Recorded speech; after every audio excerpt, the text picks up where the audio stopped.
Which is cheaper? Which has a better quality? Which is more difficult? These questions involve comparison of things. Indeed, our ability to compare will come in handy, especially when we make decisions. Today, we are going to compare series by using the comparison test. Let's have this tunnel as an example. Its vertical clearance is 4.85 meters. Suppose this pink car can go through the tunnel. Its height is less than the vertical clearance. And we know, for example, that the blue car has a height which is lower than that of the pink car. So now we know that the blue car can also go through the tunnel. We don't need to get the height of the blue car. All we need to do is to compare the two cars. Now, suppose we have a big truck, this green truck, and we know, for example, that the green truck cannot go through the tunnel because it's too high. And we now have another truck which is higher than the green truck. Now, because the bigger truck is higher than the green truck, we now know that the bigger truck cannot go through the tunnel as well. There is no need for us to get the height, rather we just simply compare the two trucks. In using the comparison test, we may consider the blue car as the given series and then the pink car as a known series which is established to be convergent or divergent. Well, the pink car may be a geometric series, a harmonic series, or a P series. Remember that I already made a video summarizing the convergence or divergence of the geometric P-series and harmonic series.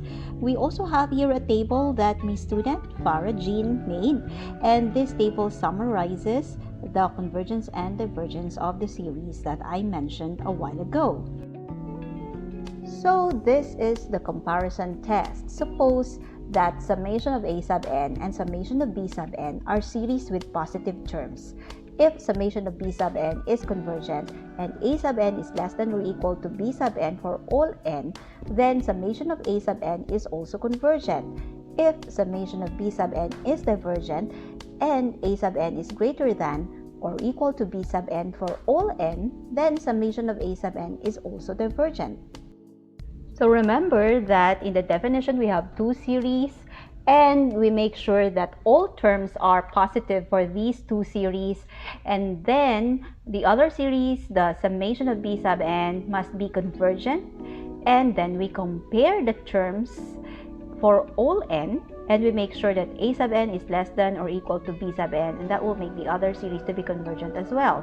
And we also have here in the second statement, the other series is established to be divergent, and then we compare the terms and we make sure that A sub n is always greater than or equal to B sub n, and that will make us conclude that the other series must be divergent as well. Going back to our analogy, we may consider the blue car as the A sub n and the pink car as the B sub n. So the pink car is already established to be the convergent series, and then the blue car is being compared to the pink car. Once we know that the blue car is less than the pink car, now we know that the blue car is convergent as well. In a similar manner, we may consider the green truck as the B sub n and the bigger truck as the A sub n.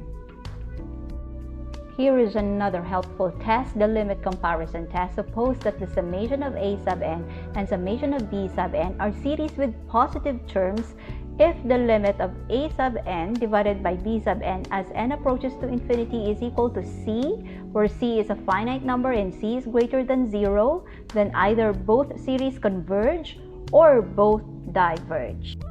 With this test, you will know if one series is convergent or divergent if the other one is established to be convergent or divergent already, as long as you will get the limit of the quotient of these two series, and this limit is greater than 0. Let's work on this example.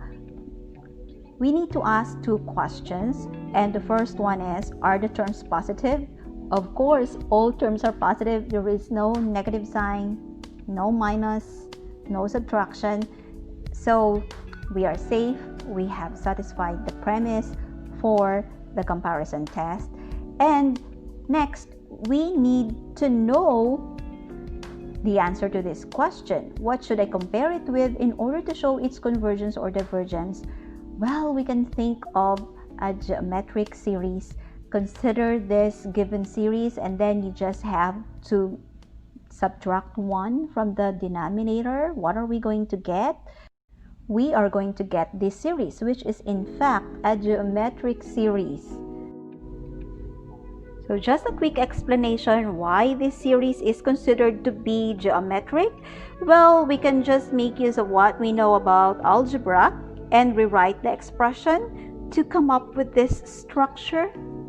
Yes, so that we can easily determine R. This is the structure of a geometric series. So going back to the given series, this one, all we have to do is to multiply by 1/2 and then change the exponent to n minus 1. Now remember that if we multiply 1 by 1, we also get 1, so the numerator is safe. We then multiply the denominator 2 multiplied by 2 raised to n minus 1. We add the exponents 1 plus n minus 1. We will get n.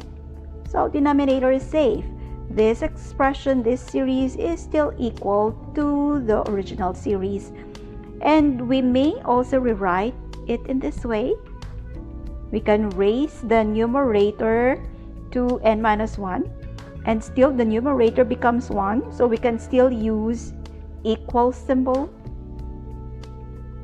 And so in here, I just simply rewrite 1/2 raised to n minus 1.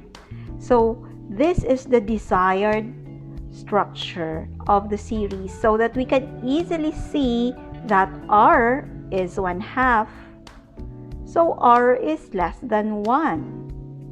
That will lead us to the conclusion that the series is convergent because R is less than 1. This is the series that was given in the problem a while ago, and this is the series that is established to be convergent. This is a geometric series. So now we need to compare the terms of these two series for all n. So we have here 1 over 2 raised to n plus 1 and 1 over 2 raised to n. Is the first one less than or greater than the second one? We need to test. So for example, let's have 1 to be the value of n. So if n is equal to 1, let's substitute 1 over 2 raised to 1 plus 1. We will get 1/3. And for the one here at the right, let's have 1 as the value of n. So that's going to be 1 over 2 raised to 1. That is going to be 1/2. So definitely 1/3 is less than 1/2. It means that the left side is less than the right side.